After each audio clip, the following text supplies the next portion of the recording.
भगवतो अरहतो सम्मा सम्बुद्धस्स।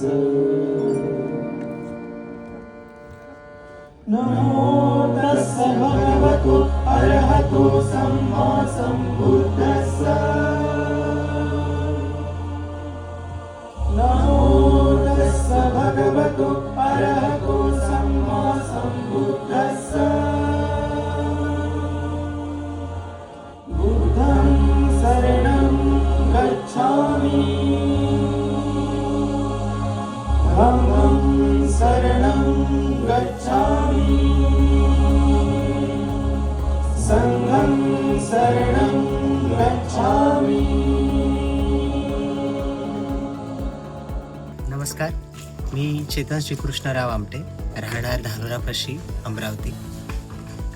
डिसेंबर महिन्यामध्ये महापरिनिर्वाण दिनानिमित्त डॉक्टर बाबासाहेब आंबेडकर यांच्या जीवनचरित्रावर रामभाऊ म्हाळगी प्रबोधिनी यांनी एक गीत गायन स्पर्धा, भीमगीत गायन स्पर्धा आयोजित केली होती.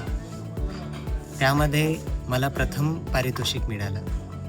त्याबद्दल मी प्रबोधिनीचे खूप खूप आभार मानतो. गीत गायन स्पर्धेतील विजेत्यांचा इथे महाराष्ट्र शासन व रामभाऊ म्हाळगी प्रबोधिनी यांच्यातर्फे इथे खूप सुंदर भीम स्वरांजली नावाचा कार्यक्रम आयोजित करण्यात आला. त्यामध्ये सर्वजण खूप सुंदर गायले. त्यामध्ये मलाही गाण्याची संधी मिळाली. त्याबद्दल मी म्हाळगी प्रबोधिनीचे खूप खूप आभार मानतो. आणि आमची जिथे आपल्या प्रबोधिनीच्या कॅम्पसमध्ये राहण्याची व्यवस्था झाली होती, तर तिथली व्यवस्था खूप सुंदर होती.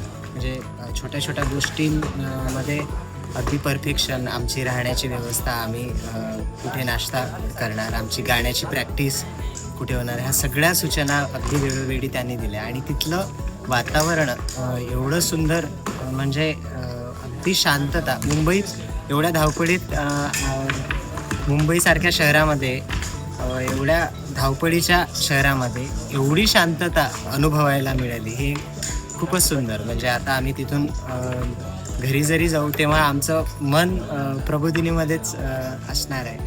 आणि ही संधी प्रबोधिनीने आम्हाला उपलब्ध करून दिली. त्याबद्दल रामभाऊ म्हाळगी प्रबोधिनी यांचे मनपूर्वक आभार मानतो. सर्वांना जय भीम.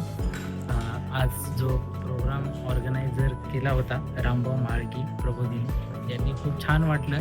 एवढा छान एक्सपिरियन्स होता की त्यांनी प्रत्येक छोट्या मोठ्या गोष्टीचा, आमचा येण्याचा, जाण्याचा, खाण्याचा, राहण्याचा अतिशय उत्तम त्यांनी नियोजन केलं होतं. आणि खूप छान वाटलं. आणि असंच आम्हाला त्यांच्याबरोबर काम करायचं आहे. आणि त्यांनी मला संधी देत. तुषार गोरे, मी पुण्याहून आलेलो आहे. रामभाऊ म्हाळगी प्रबोधिनी यांनी जी स्पर्धा आयोजित केली होती त्याच्यातून बरंच काही शिकायला भेटलं. आणि त्याचा एक्सपिरियन्स खूपच वेगळा होता.